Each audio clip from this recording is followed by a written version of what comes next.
be Commissioner's Court Special Meeting in Texas, 22nd. Everybody, let's rise for the invitation.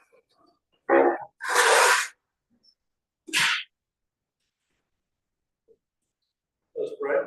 Heavenly Father, we thank you for all your blessings, Lord. We ask for continued rain and moisture for this dry country, Lord. We thank you for all that you provide. In Jesus' name.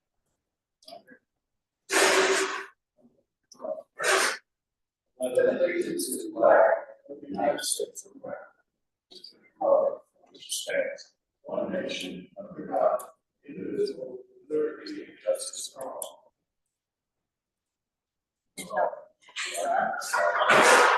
On the Texas flag, I pledge allegiance to thee, Texas, one state under God, one nation.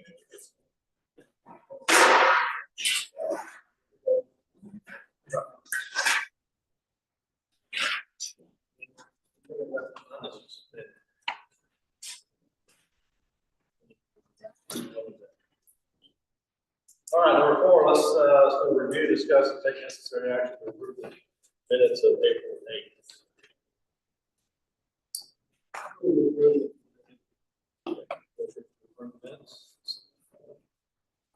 Second by any discussion?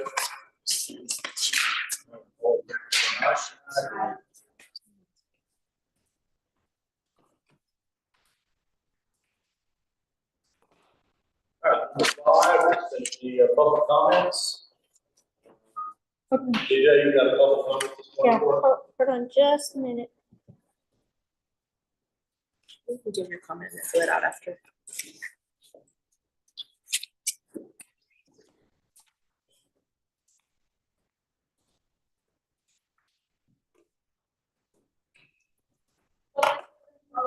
Shelter this kind of update on it. So this time, my field is safety concerns here in American about some things that are going on that we need to start addressing or seeing if we can work on them or anything. I gave y'all the sheets with the photos about what I'm going to be talking on. So the first one on the sheet is the speed limit going through town. It's getting so crazy, and with the grocery store fixing to come in, traffic's going to get a lot worse. And how to get the speed limit dropped, maybe 25 in a 3-block radius from the Frontier down to the distillery. The distillery is open, so now we've got more people crossing the street, parking down there. We've got the grocery store that's people up here on Main Street, which is going to cause a lot of vehicle parking and people crossing the street and everything. It's just something that needs to be worked on, and I don't know if there is a way that we can do this or the push. Or I know Fort Davis has their signs that go 25 through their town with all the flashing lights and all that. Is that something that we can do here just to be able to slow down in this time frame? They see the speed limit sign of 55 out there, even though there's signs inside that says 35, they still do 55 plus going through town, and they don't slow down. The parking in the wrong direction with some of the pictures that I gave y'all is becoming an issue. They just come in here and they pull, they're going east, they come in, they're going parking west, and that's happening a lot. They just do the illegal parking. We have the parking in the no parking areas where the little white buildings are at. Motorcycles are always parking in there like that's their parking zone.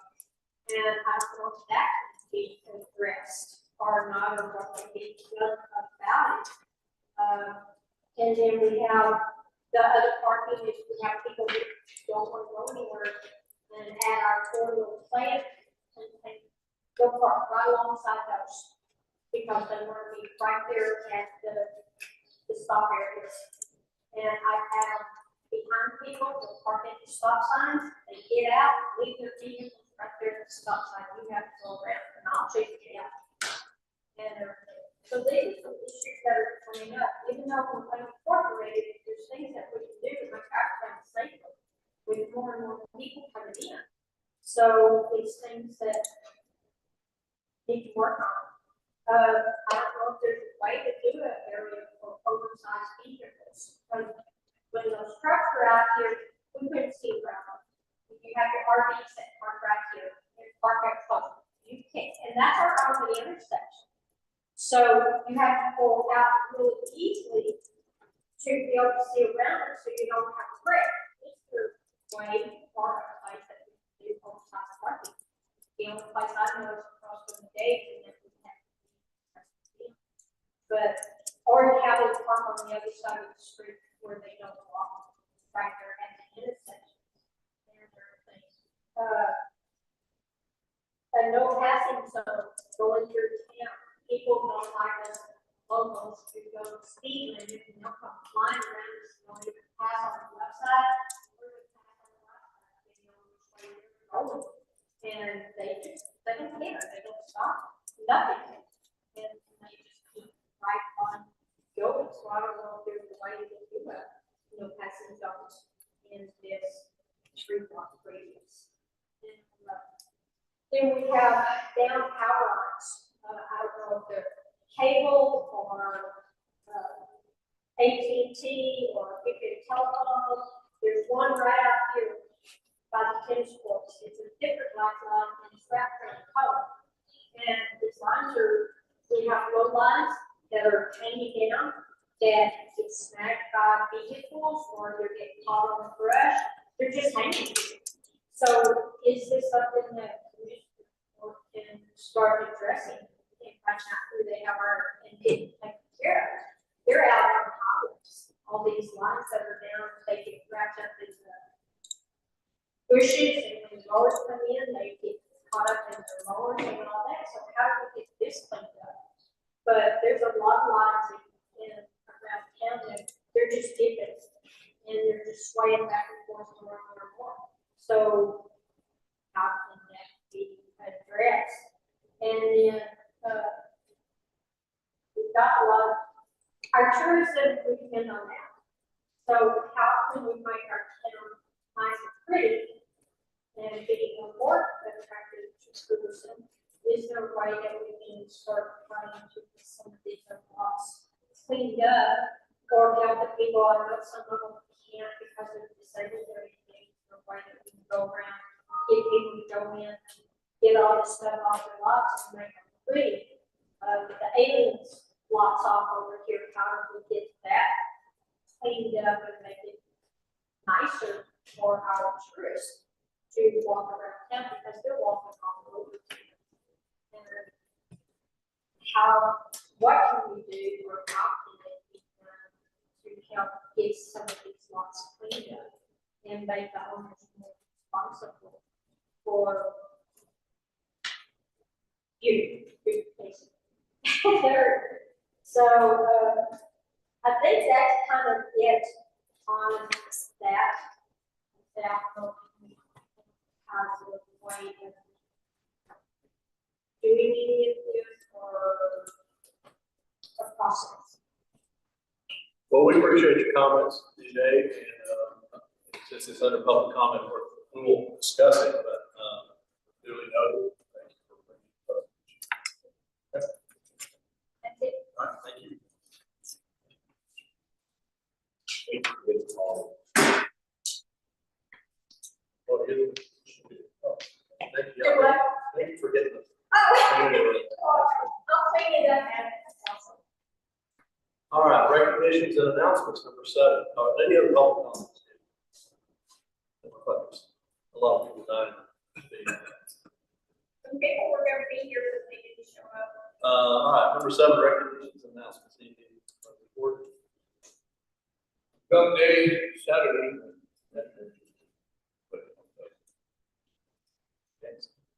Oh, yes, we have a dance here, right now, for the PTO. Everyone.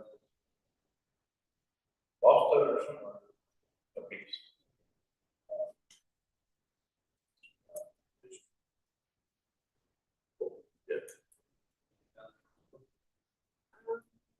a fundraiser barbecue for the robotics team, so they will take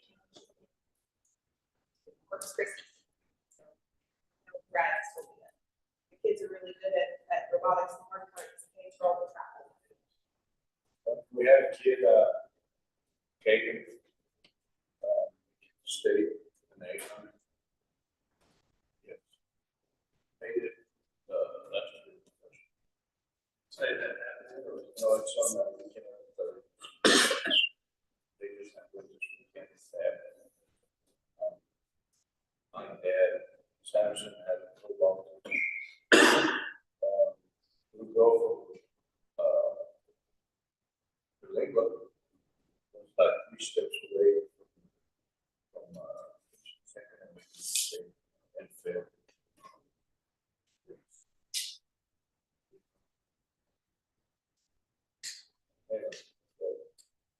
Well, we'll see. The clinic opened, last week in Terlingua. The first day they had 8 patients. They had 7 or 8 patients today.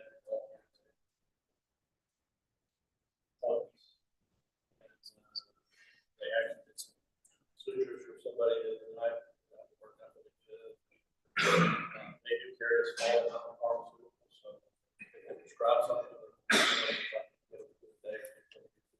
Can they do that extra? Not yet. That's something that was, yeah, that's good. They've been out for a day. Very excited about that. We're doing a film. Laura Johnson. Somehow help us down there. Documentary. So, a lot going on there. Okay, number 8, county judge report. The only thing I have this morning is we decided to put a dumpster down at the community center and at the clinic. And so I went ahead and entered into an agreement with Texas Disposal Systems to put a 1.5 yard dumpster. Yeah. Now we're going to charge the clinic for a piece of this. So we're doing it now. It's negotiating a lease.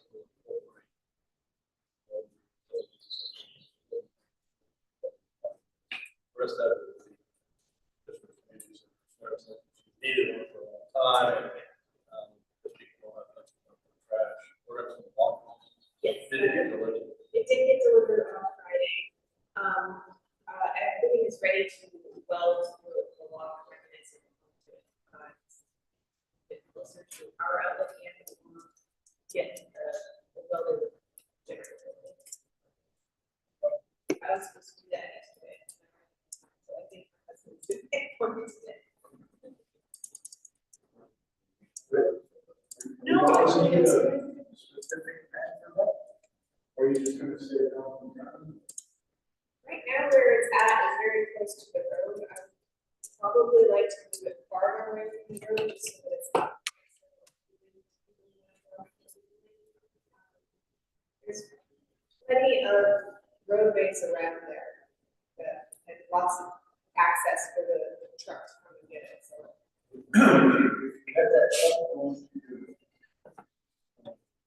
The air. In front of the clinic. Yeah. I guess I'll talk to you about where I live. Okay. So, yeah, I'm usually too loud. So let us get it set. Yeah. Down there in front of the I thought about the behind the clinic. Then it's sort of hidden sometimes to get it easier. But the problem is the truck's got to come in. The truck has to be able to make Yeah, a circle, and we want to make sure he's on sturdy ground in case, we don't have mud, tear up. So, yeah. Right now, it's actually in the dirt as well. It's off of the ground, so a little more gravelly. I just need a. Second. Motion and second, any discussion? Project list, I have nothing this morning. Project list, discuss that at the next meeting. 10, presentation from Texas Parks and Wildlife regarding bears. Introduce yourself. Hi, everybody. My name is Kristen Emery. I'm the non-paid biologist for Texas Parks and Wildlife for the entire Trans-Pecos region. So what that means is I essentially cover an area from Midland to Sanderson, all the way out to El Paso. And like I said, I'm in charge of 9 named species. And I did prepare a presentation that should be available to y'all to follow along with on the iPad. It should be a PDF format.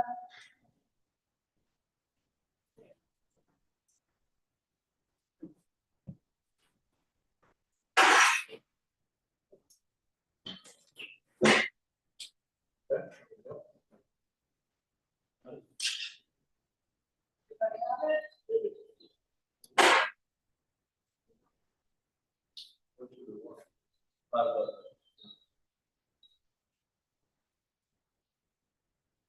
Okay. You're good? All right, well, like I said, Kristen Emery, Texas Parks and Wildlife.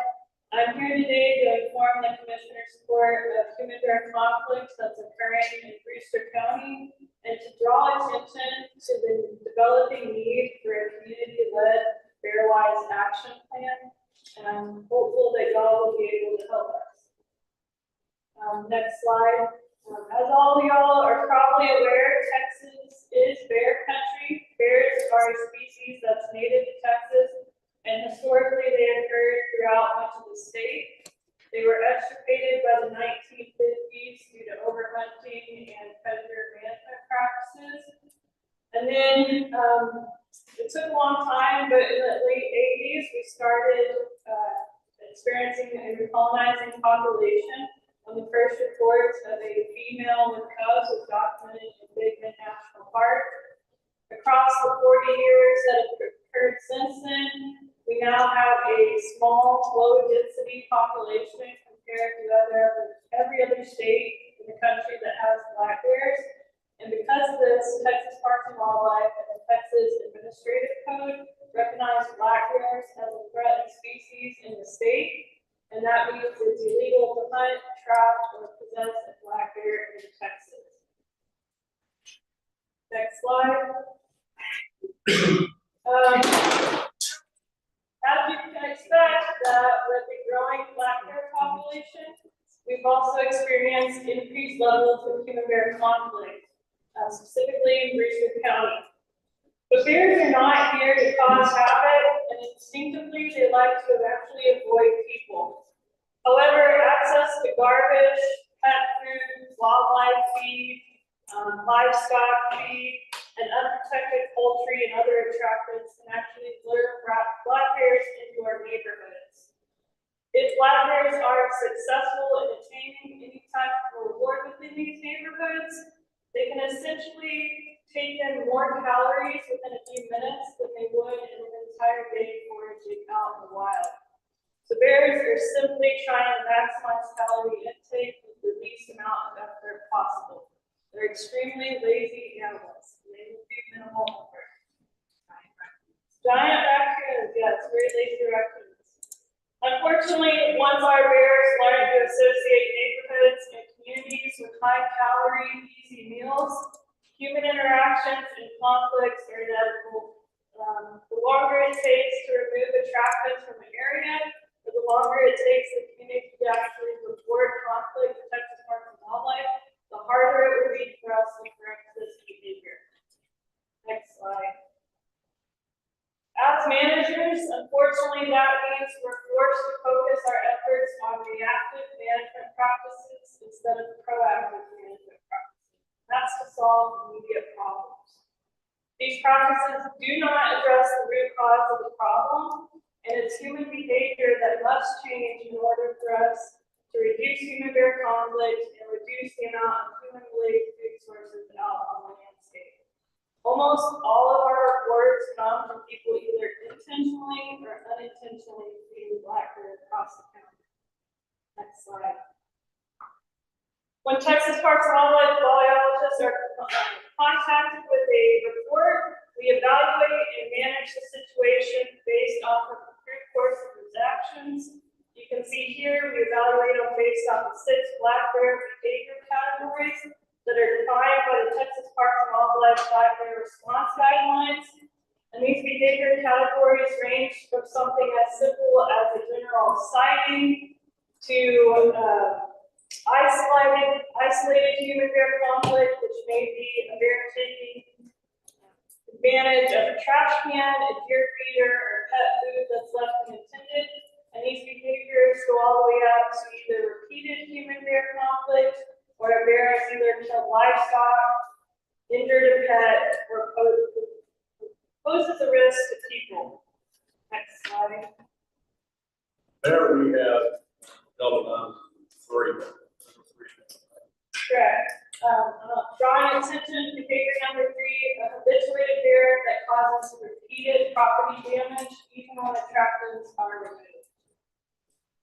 Our approved courses of action for behaviors 1 and 2, which is sightings and isolated conflict, are primarily outreach and education. We do a lot of technical guidance. We can provide homeowners with a list of 6 wise and bear wise basics. We can do neighborhood black bear watches for community to draw awareness to a bear being in the area. We also participate in outreach education events that the community hosts. Next slide.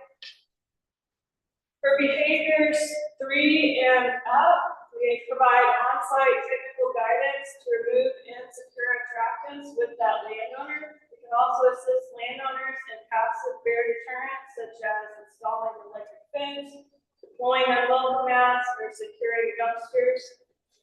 Trained professionals can phase a bear in that situation if the opportunity allows, and we deem it's warranted based off the bear's behavior.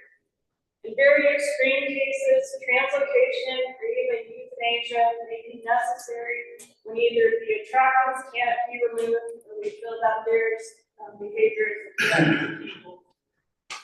Next slide.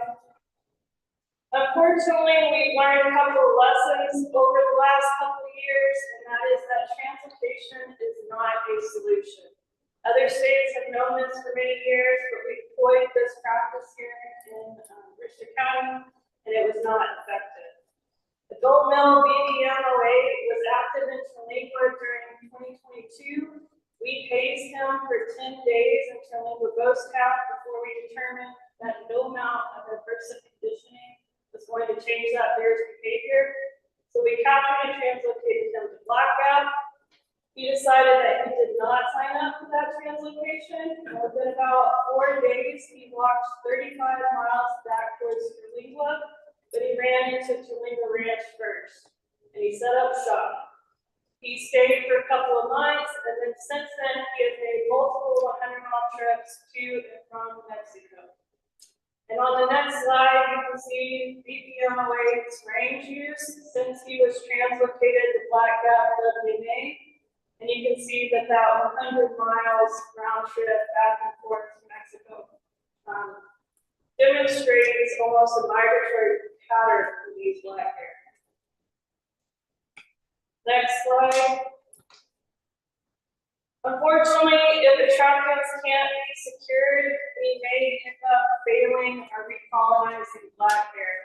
And as the former executive director of the Bear Sport Society said, we lure bears in with an easy meal, and then we punish them with death for accepting our invitation. And as biologists across the country know, a fed bear is likely a fed bear.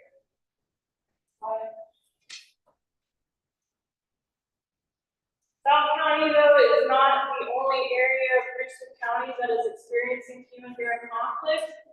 On this slide, you can see bear reports for 21 years. It's a couple of years out of date on this map, but it gives an idea of the extent of the area that could experience human-bear conflict.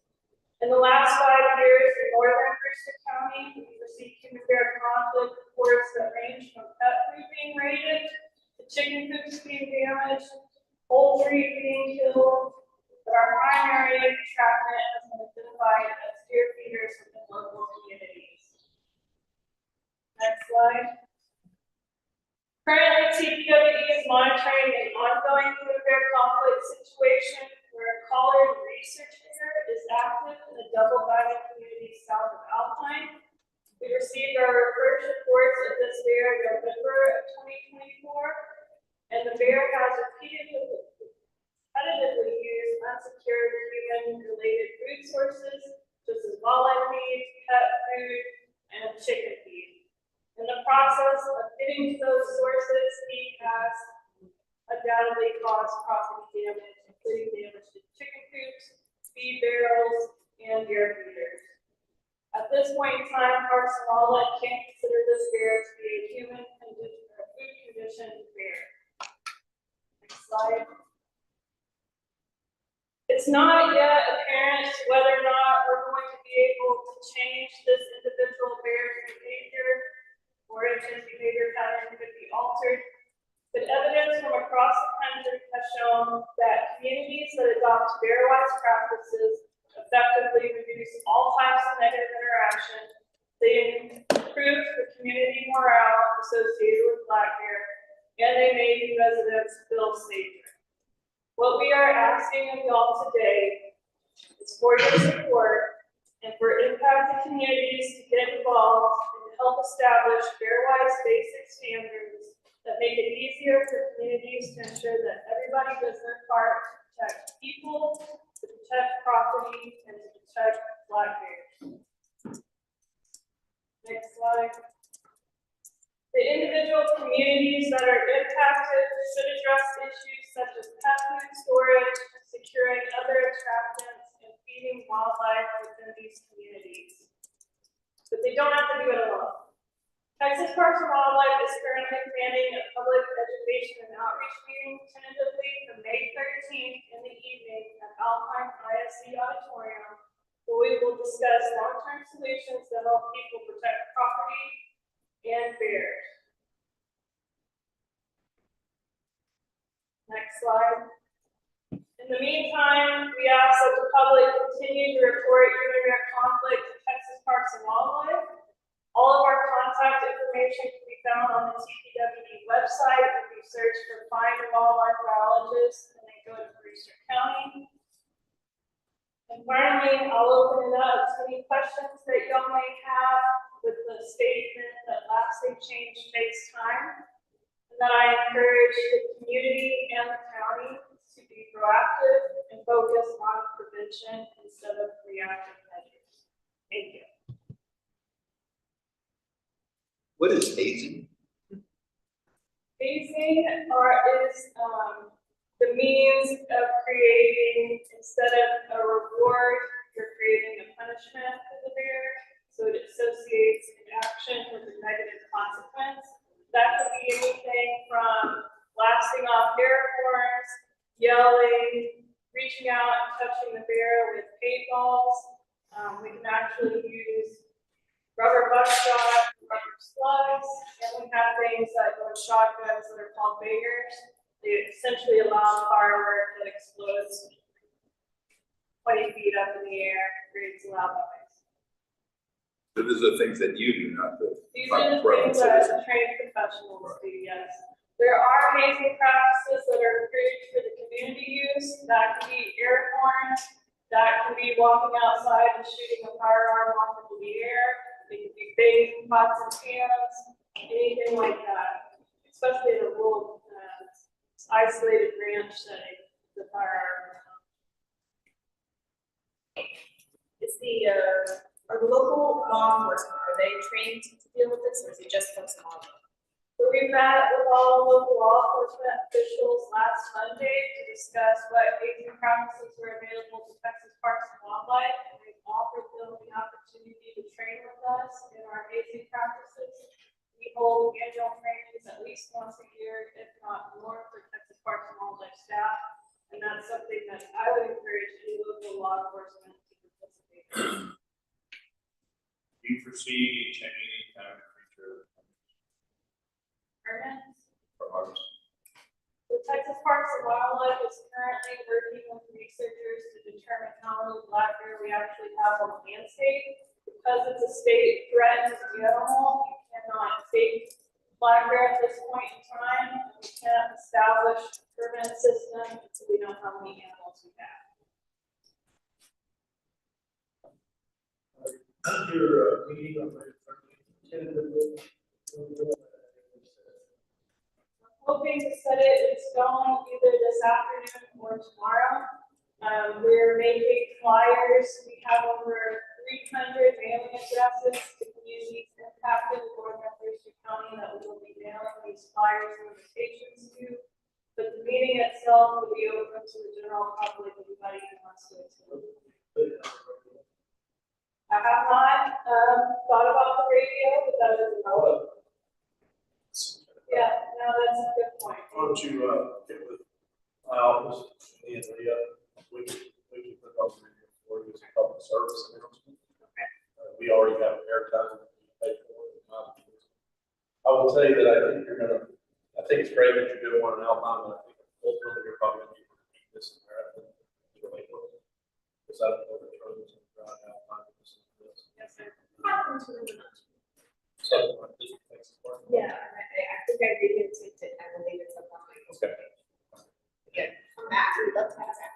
We did experience difficulty with getting engagement from the community and having people actually come out to attend the event, even though there was a lot of interest voiced beforehand, actual turnout was relatively low.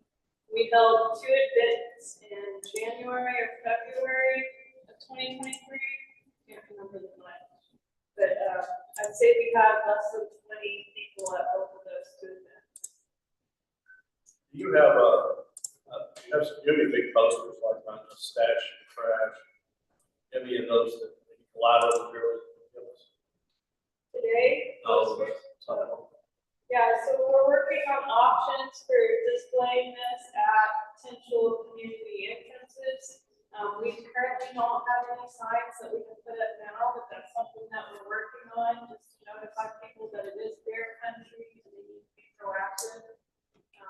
That is the message that we want to impart, is that the people who are most likely to have an impact on this is the community themselves and the practices of the community. You ever get a hold of that HOA? That is on my to-do list for today. He's receptive to it. I think it's the Saturday. Yeah. First comment, can you any conversations with the local trash companies? The dumpsters that are, can we at least make them more resistant? There's no such thing as bear proof, I know that, but the plastic lids that the bears can just stand on and smash them in. So there are 2 disposal companies that I'm aware of that are active in the area. It's Texas Disposal Systems and the other one is Republic. I've been in contact with both of them. It's been a minute since I've reached out to them. Unfortunately, the need from the community has not been expressed to them, and they are under no obligation to be proactive if the consumer is not there asking for the product. They have currently a limited supply, is my understanding, but those that have reached out and asked for their dumpster have received it. It's an individual by individual basis.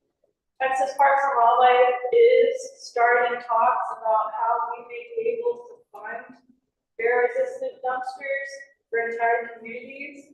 That could be an extremely large price tag. I'm not exactly sure where that funding would come from, but that's something we want to discuss as a way to help these communities be fair-wise and proactive. What's a big fan, that have that handle it together? Let's see. I'm Texas Disposal Systems has implemented those kinds of dumpster systems.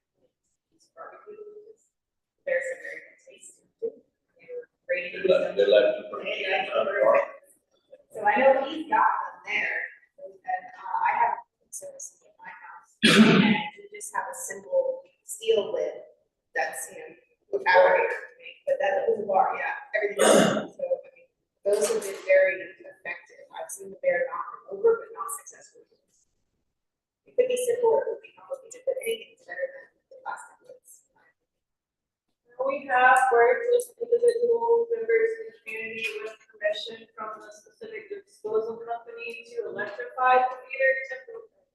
dumpster temporarily. We put a rubber mat under the dumpster and have a hog panel around the perimeter where if the bear stands on the hog panel and touches the energized dumpster, he receives a shock. That is extremely effective, and the bear will not return to that dumpster, but he may go to the one right next to it if that one's not energized. So it's not a long-term solution or a solution that I would use for a community-wide standpoint, but it is something that could alleviate pressure off of one specific attractant to give them time to replace it. If you're successful in driving bears away, where are you driving to? So when Tornado goes down and PPMOA, the entire purpose of hazing was just driving outside of the ghost town. This whole area is considered bear country and it's suitable bear habitat. So we're not trying to remove bears from the area. And actually, if you look back at the range utilized by PPMOA, there are no public land far enough away or isolated enough from human civilization for us to relocate bears to.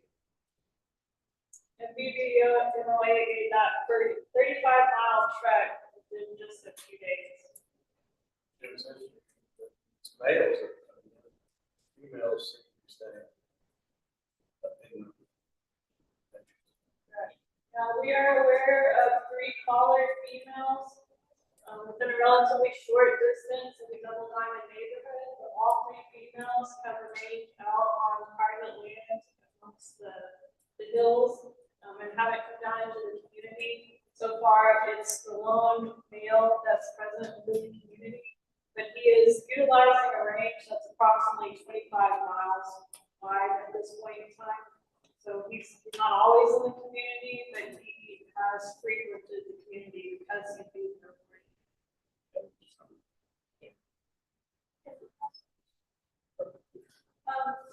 So sir, I don't know, still, store.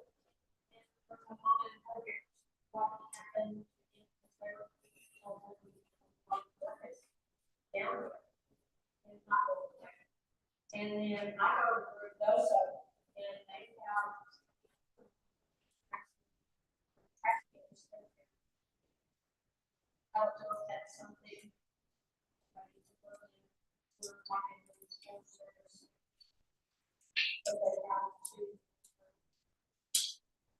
The Stillwell Bear conflict, they were actively working with Travis Smith at Blackout Wildlife Management Area to save those bears. Those bears were not removed.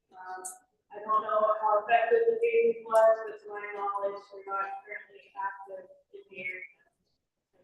Dumpsters, we'd be happy to work with any company that wants to do that for any of the communities in Brewster County. When I hear about contact with the dumpsters, it sounds like when there's a problem there, everybody calls the dumpster company at the same time and asks for their dumpsters, and they just don't have them in stock. But then when the bear goes away in summertime, and see for a while, the demand dies down, and the companies, since they're not getting their requests, they're not going to put it. So we have to stay on them. Even when the bears aren't in town, we have to keep asking for their dumpsters. Correct. And it is a increased cost to the individual requesting the dumpster. I don't remember what the public's quote was, but I believe Texas disposal is anywhere from $15 to $30 more a month. By Parks and Wildlife was looking at potential funding options to alleviate that cost for these communities who are interested. You know, it's interesting, we just talked about the dumpster from the community center. I could have paid extra $25 a month for a walking dumpster. But I said, can we just put the lock on ourselves and say, so maybe a back place. Well, this would be a good opportunity if somebody's, a skilled welder wants to make a bunch of blades for dumpsters. That'd be a good chance to make some money on the side. Is the price because the truck driver has to stop, get out of it? Yes, but they're supposed to be unlocked. So, yeah, you forget. They drive by. They can drive. They have. So I didn't understand unlocking. I think I could be wrong, But it's my understanding the increased cost is due to the manufacturing cost of these dumpsters, the extra material it takes. And then because of the extra material and the locking mechanisms, these dumpsters are more prone to breaking or having problems that have to be fixed over time. It also takes longer for the trash crew to dump them, is what I was saying. Yeah, that's a bit. Well, the judge was asking us about posters. Yeah, it gets to that. Good place to put them, everybody knows. And jurors. We need to make one of those adorable chainsaw carved bears, just right in the grocery store. As soon as you walk in, giant bears, that's what the bear. Tell the sign that says don't feed bears. Don't feed the bears. Yes, I agree with that. Especially in the grocery store, that'd be great.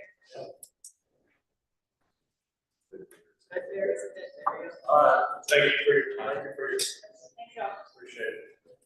We'll get to this, on the radio. Okay. I did bring a copy of the Bear Laws Basics if y'all would like to see them, and when this starts.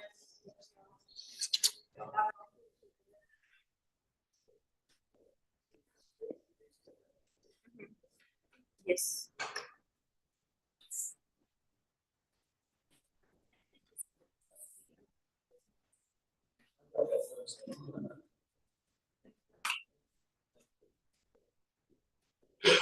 All right, let's move on to number 11, which is Casey Martorial, the 911 coordinator.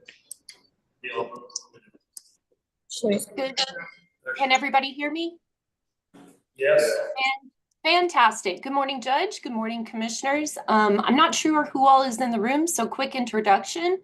My name is Casey Muratori. I work with the Rio Grande Council of Governments. I am your 911 GIS coordinator for the Tri-County region, meaning I am the authority on addressing. I report to the 911 system, the Postal Service, the Census Bureau, a lot of different public systems like that I'm updating. We can go over first item here. I have a couple of different locations that we're working on right now to improve addressing. And so that's why I'm here today. First off will be some Big Bend National Park roadways. I didn't know if you needed to read out the item or not, Judge. No, you can go ahead and do A. Okay. Fantastic. So this first item up here, under A, we have Woolly Devil Court. This is a new roadway in the park. It will provide us the ingress necessary to issue the address for the location. And we've gone with Woolly Devil because that's a new plant we've all discovered out here. So that was exciting to be able to use. And do we want to approve them as a batch or one by one? Let's do it one by one. So you just need, this is a new road. Yes, sir. We need to name it Woolly Devil Court. Yes, sir. Make a motion that we name that new road Woolly Devil Court. Second. Motion is second, discussion. All right. Fantastic. So this next one is a little easier. Well, oh, sorry. Problem. Go ahead, do problem number, letter B.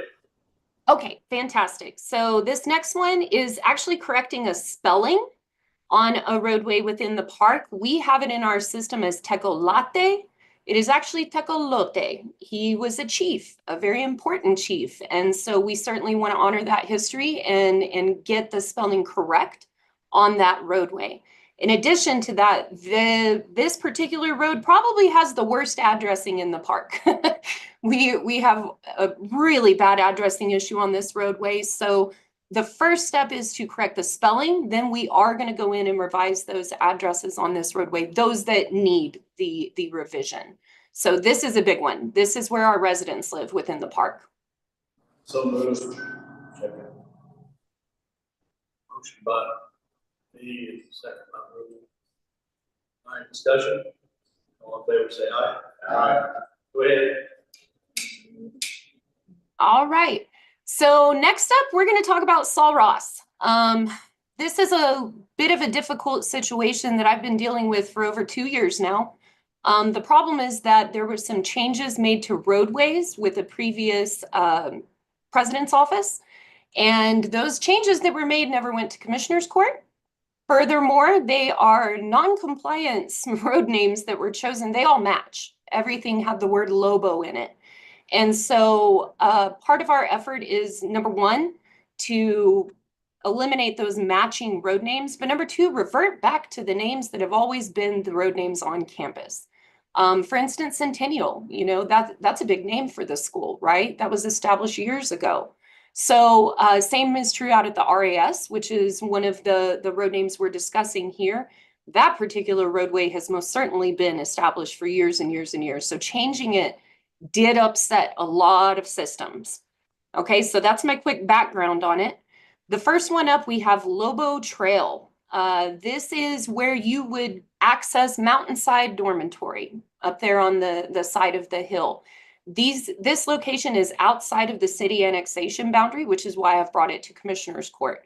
Everything else within the campus, I will take to City Council.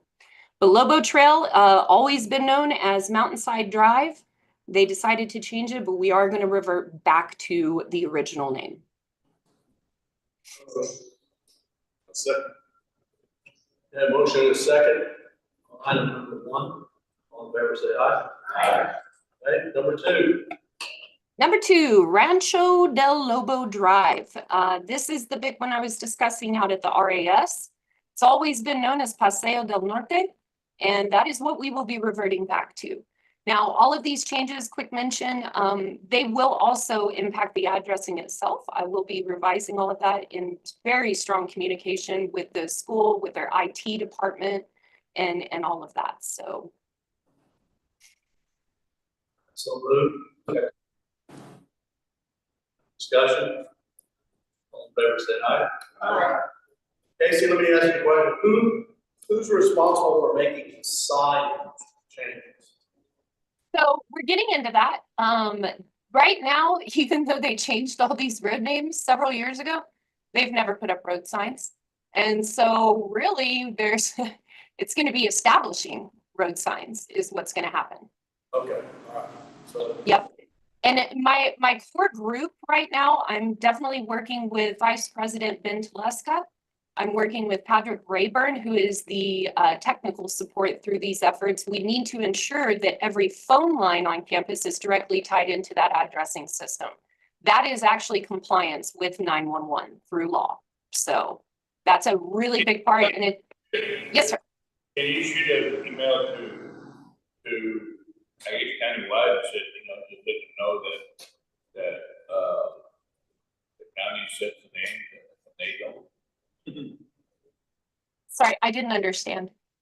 He said, can you let the folks know either by email or somehow that the county is responsible for setting the names of the roads in the county, not university or other entities, individuals? We've been in communication about this for over 2 years. Oh yeah. Yep. We'll put it on our website. Yep. Okay. All right, anything else, Casey? So I do have a couple of items to discuss right quick. I like to give you guys updates on what I've been up to over here. First and foremost, last month I broke a record. The number of letters issued, it's 174. To say that I am busy in this office is certainly an understatement because the amount of influx we're getting, it's directly tied to real estate. We do have real estate moving in this county, 100%. And as a result, now through our efforts with Big Ben Title, all agents are requesting the addressing letters to be submitted to title. So we're seeing a massive increase in the number of requests I'm seeing every month, which is fantastic, absolutely fantastic. More people are caring about their dispatchable locations. So I'm really encouraged to see so many people participating with acquiring the correct information. I also would like to mention, I did attend the Texas Public Safety Conference at the beginning of the month. That was in McAllen, and that is a conference put on for dispatch and GIS. So 100% my world. Through that, we have learned some new NINA standards, NINA being kind of the one that sets the rules for dispatch and myself, right? This is going to be difficult, but we need to be adding more dispatchable locations in the county. For instance, Big Bend National Park, all the backcountry sites and whatnot, all those campsites that are hike-in only, every one of them is going to receive, and I know it sounds silly, but an address, right? We consider an address to be the dispatchable location for emergency services. So far, we've identified over 400. So we have a huge number of dispatchable locations going in for the park, which will undoubtedly, it'll increase safety within the park. That's not even a question in my mind. We're also going to be marking the trails themselves so that anybody needing to respond, if say, park rangers are busy at another location and we need to send in Border Patrol, somebody like that, they're still going to understand where they're going, right? So that's a really, really big thing that we're working on now with Big Bend National Park. I'll also be working with the schools a lot closer. I really want to get some more locations in our schools, things like that. So you're going to see a huge increase in value coming out of this office. In addition to that, the Eagle View platform. I know I've been talking about this for a while. Anybody in government is welcome to contact me and get signed up for Eagle View. Currently, I have a ton of government offices that are actively using it. I know James Etchison, our EMC, he's definitely using it. Elections office, the appraisal district. But this last week, I signed up to the Terlingua EMS. EMS now has Starlink in their units. So therefore, my Eagle View platform is available and ready to go for them to use on the road, no matter where they are in West Texas. This is huge. These are actually the dispatch maps. This isn't Google. This isn't something bogus. This is the true data.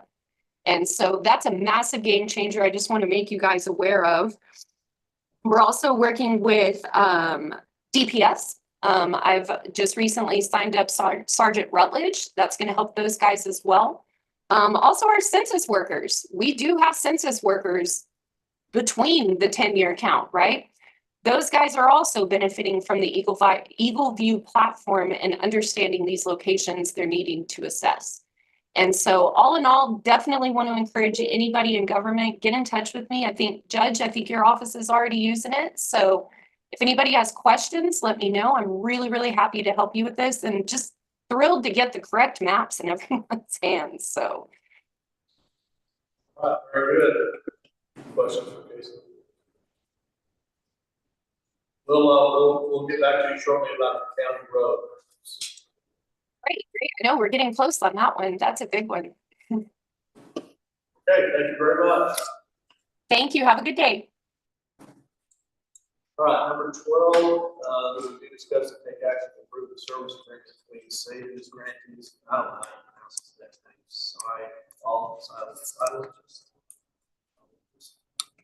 Anyway, the state has changed the victim.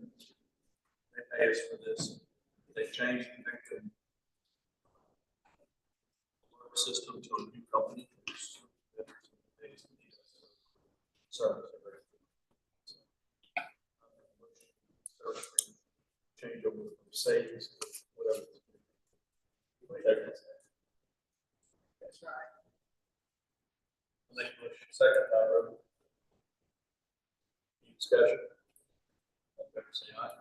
Aye. All right, second resolution, this is just regarding our community block grant. They needed some signatory resolution to authorize the county judge not at what we were funding anyway, but some resolutions we would sign grant applications.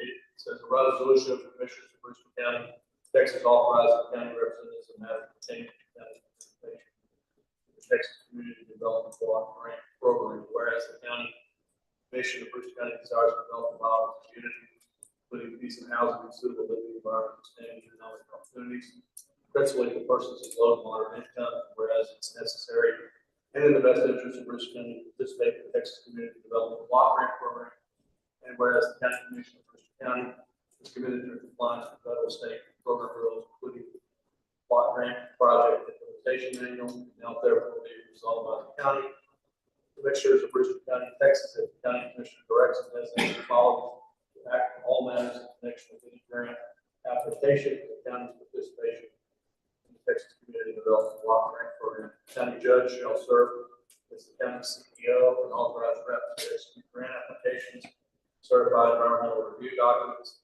certify the payment request form, be assigned the role of authorized official in the TVA grant management system. In addition to the above designated official, should any grant be funded, the county treasurer is authorized to certify the payment request, prepare and submit a financial documentation, and assign the role of project director and payment processor. Grant management system passed through this day. So that's second, I think. Second. Motion is second, discussion. So I'll sign the paperwork, but I will make it to the funding that we do. So any discussion, if no discussion, all in favor, say aye. Aye. All right, number 14, road and bridge. First thing I'd like to report is that the gentleman that came and trimmed down the trees at the post did a good job.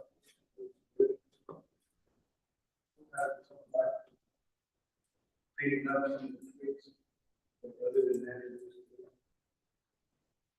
good. I moved one of the maintainers in the town to get a full check. We're still hauling trash from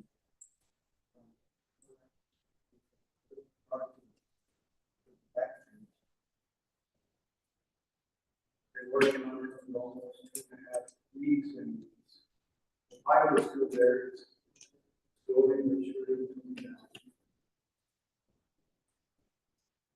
And we moved some material from the textile yard to the county yard that was donated to us, buildings. So we're going to use them. So, no permits.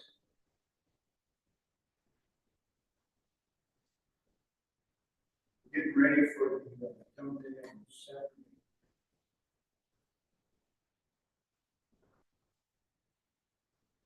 Already being up and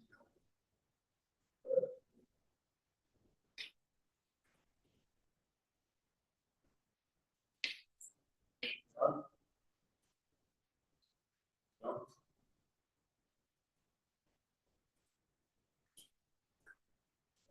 Next. Number 15, emergency management. There's no report this morning. I have a request that's very clear. On, where are we on the reporting for like bad weather that an alerts is not? Get those deals being named on your phone. By a check for your total tax region. Yeah, kind of that.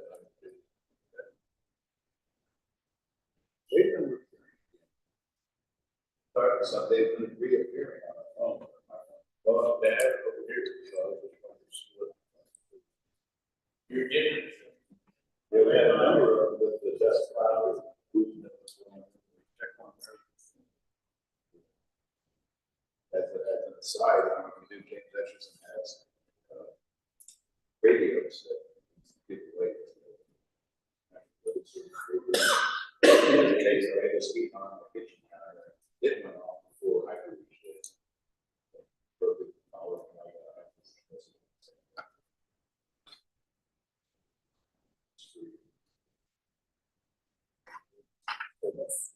Okay, I'll check.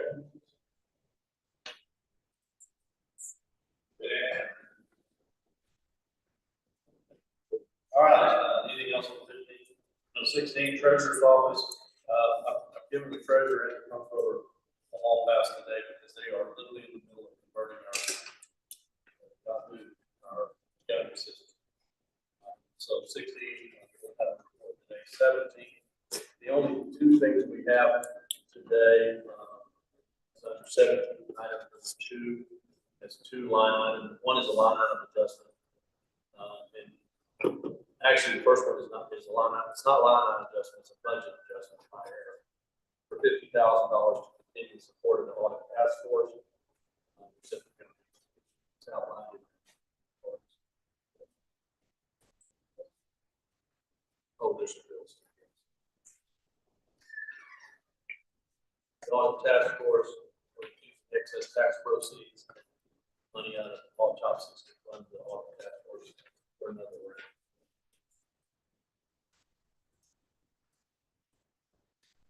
So, motion to approve the adjustment for the audit task force. I'll second. Motion second. Any discussion? All in favor, say aye. Aye. Second one is for the Tri-County Juvenile Probation. They're doing a line item adjustment. Moving money from equipment and training to their annual audit.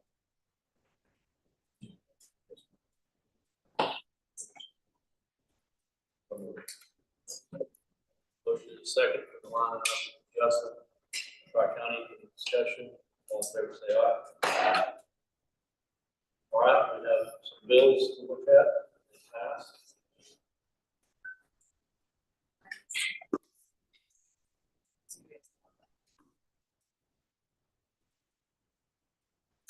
I don't know if you guys noticed it, so this cremation autopsy thing keeps coming up. And I don't know how, so if we have somebody that dies in the county that's a pauper, which is pretty rare, pauper, we'll cremate that, and that cost to us is $1,200. Well, that's if we don't do it. So if not, no autopsy, cremate it. That's our problem runs into autopsy. So we pay transportation to the autopsy. And a lot of that. We have to pay for the autopsy, depending on what kind of autopsy it is. Less than that. So it's a full toxicology screen, it's more. If it's not, it's less. Then the problem comes in is that we own the body. The order of the autopsy. So it goes to a different crematory. Alpine funeral. So it goes to a crematory level. So that cremation is way more up there than it is down here. What's the difference in the freight to get it back? Well, it costs us about $700 to haul the body. What is that commission? It's probably about $700 per pound. So, Almost per pack. so what I'm trying to do is see if we can negotiate a better price for this county. Otherwise, bring it back.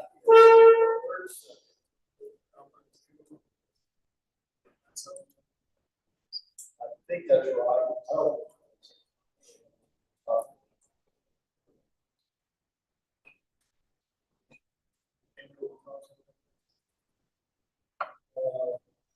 Question, I think, why not? Whatever we show this. It was like that. There was another thing in there. Back. Well, I think it might be worth a shot at that. Check. Just point on the next person. Well, yeah. But if you just keep, I don't tell you guys, $2,400.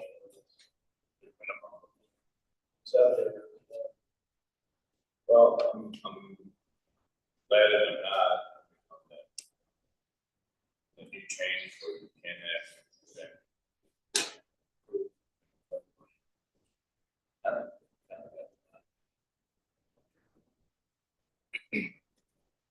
Any of you guys can approve.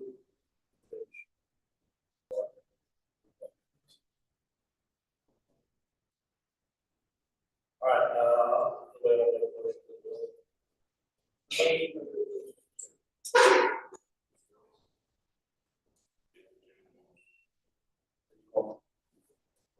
right, motion is second to approve the bill. discussion, all in favor, say aye.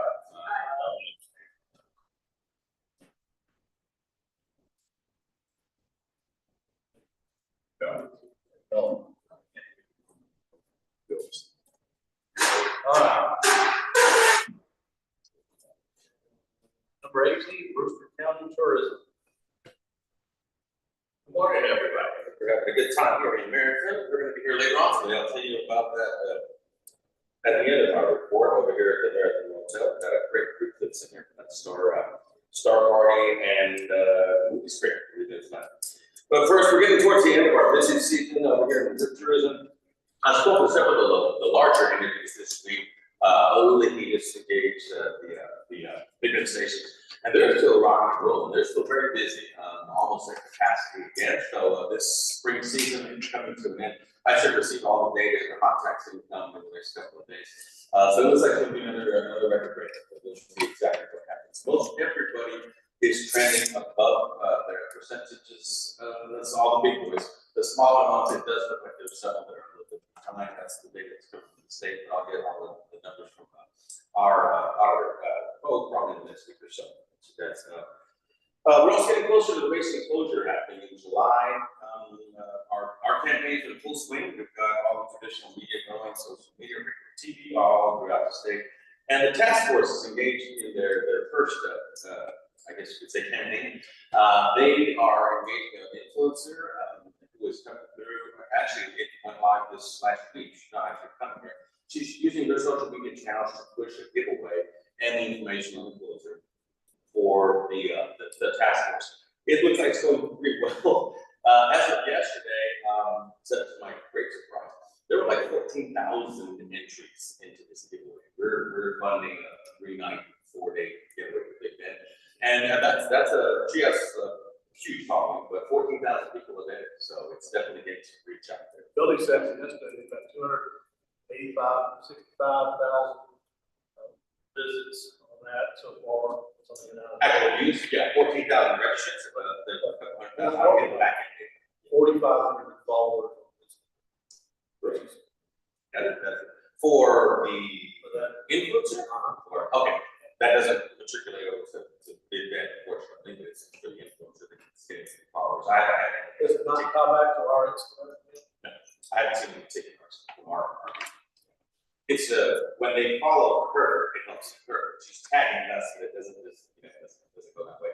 We should next month, but it'll take a little bit for us to find out how much it's going to cost. And I'll get that report quick for us to get to you guys. Don't know exactly how many folks. But that was a full swing. I think it goes through Friday, if I remember right, this week. And then we'll pick a winner. But to have 14,000 that's amazing. So it's a really nice little campaign that the task force put together. On the basic closure again, Rick Shipman from the National Park Service will attend our board meeting and give an update on the GSOS closure. We're all looking forward to that and interested in what he has to say. That board meeting, by the way, will take place May 7th at Levitas, 1 o'clock in their boardroom. If anyone would like to attend, it's a public meeting. And Rick, you answered me yesterday, he will be there to give an update. We'll see what's progressing over here with the GSOS. In the office, we have been extremely busy with familiarization tours on fans, journalists coming through here. I guess it's because of the increased international travel. Maybe the state is spending a lot of their money. The actual travel Texas, the governor's office of tourism, they have a large chunk of change they're trying to spend. I think they've sent us now journalists for the last 6 to 8 weeks from Germany, France, the Netherlands. The Swiss motorcycle group just left, which was really awesome. And then upcoming is still London, and 2 other influencers from within the United States. So they're sending us a lot of folks. The staff are really busy trying to keep up with them. Since it was our busy season, it was hard to find rooms. We put them at locations we could find, like the last one was coming through. I think we're having here in American League Garden, so we're kind of spreading the love, so to speak, putting where we possibly can. But the state has really innovated this with those. So that's what the staff has been busy with. They'll also travel, I won't be attending, but over down there, we're going to the Travel Expo next week in Waco. It's where we give information to all of the tech stock centers, all the tech centers throughout the state, all of the Texas Department of Transportation workers attend. So they're going to go and represent us, give them all the info that we'll have from the GSOS Texas workers. So we'll get the QR QR code, all that good stuff, we've got handouts for them. So that'll be our focus there.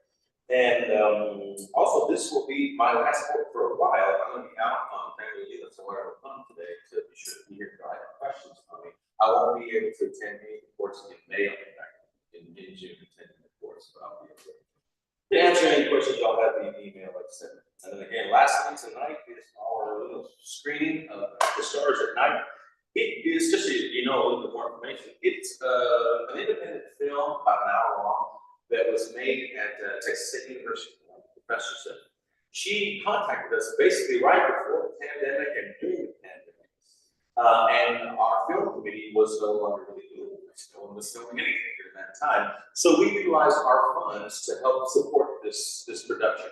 It wasn't much. I think we kicked in a few rooms and a couple of meals for the production crew there, mostly students. But they've been shown at South by Southwest and also they've won a few little awards at some small independent film, what do you call them? I guess you could say festivals, the international.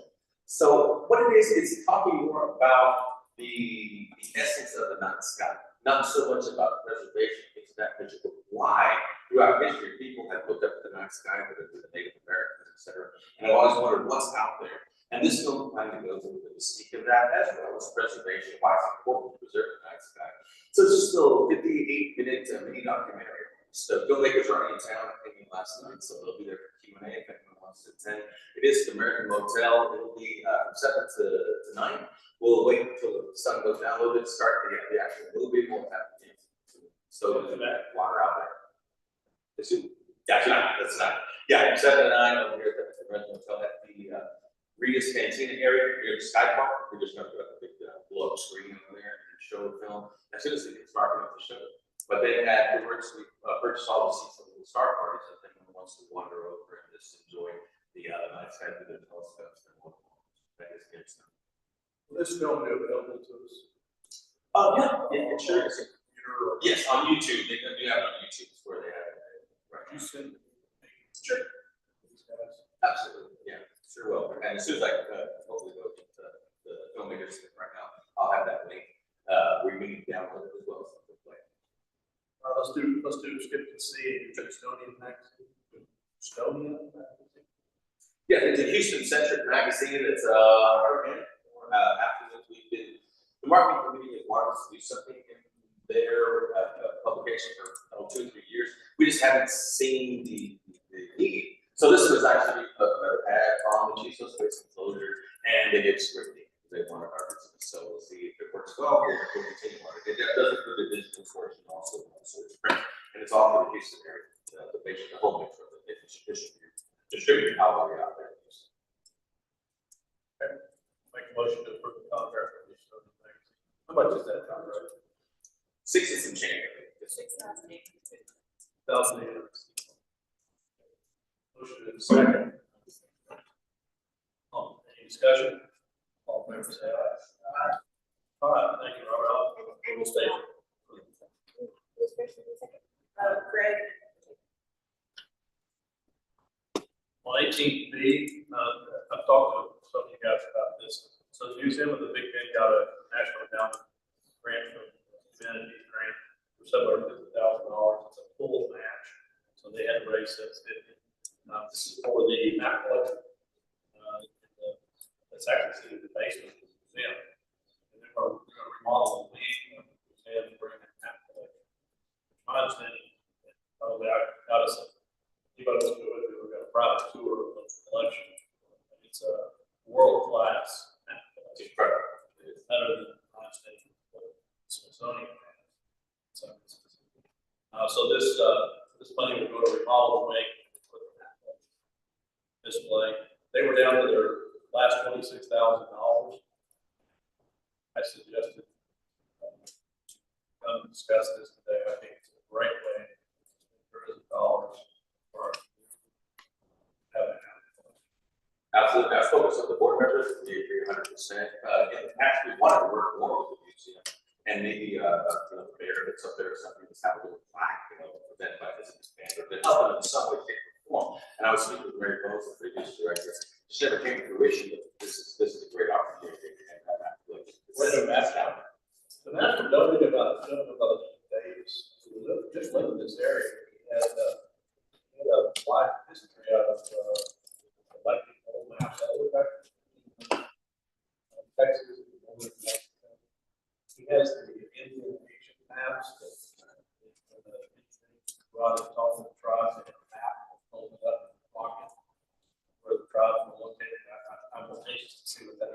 They still have one of those, the original one.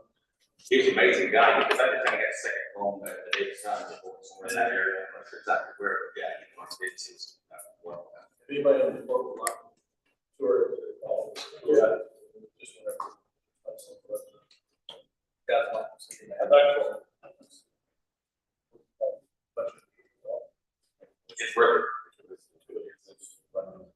Okay, motion by Commissioner Ortega, funds request, second by Commissioner Wanda. Discussion, I think it's great. This is the kind of money I like to see tourism money spent on these kind of fun. I get Estonia magazine, I understand it. I mean, This is a contract, right? All right, no other discussion? All in favor, say aye. Aye. Opposed? All right, so moved, so carried. All right, number 19, where you're gonna take a recess, we're gonna take a recess, there's still, session, that we're gonna walk over to the library. I have a question. Y'all We're gonna come back here and then we'll formally adjourn. So we're still in session. Okay. Public's welcome to go. just so I'm. Yeah, we won't be there. Hey, can I ask?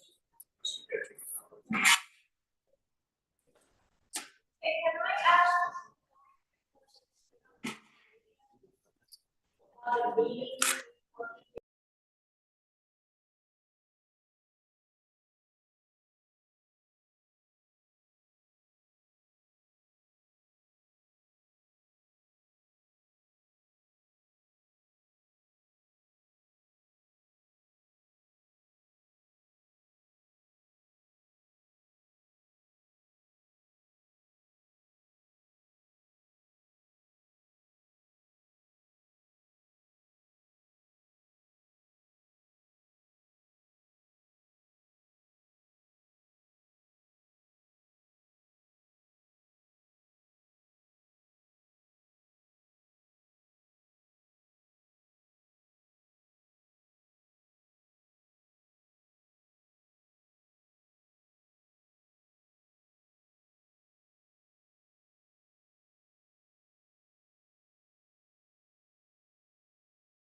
about the American Opera. I think it's awesome. It's totally awesome. Everyone's going to see it. Yeah.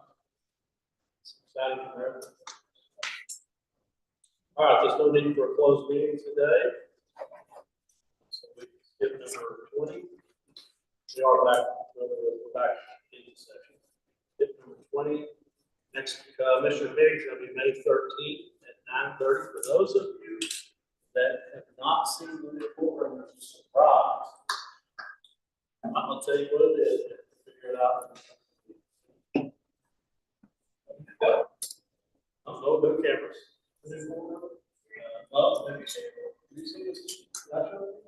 So, Judge.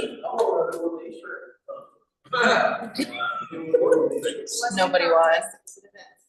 They said that this was not a contest. You won.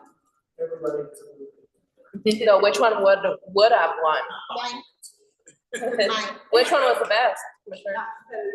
Which one was the best egg?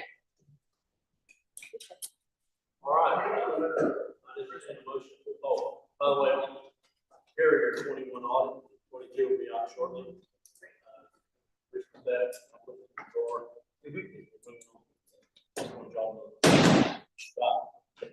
All right. I entertain a motion to adjourn. Second. Motion is second to adjourn. All in favor, say aye. Meeting is now adjourned.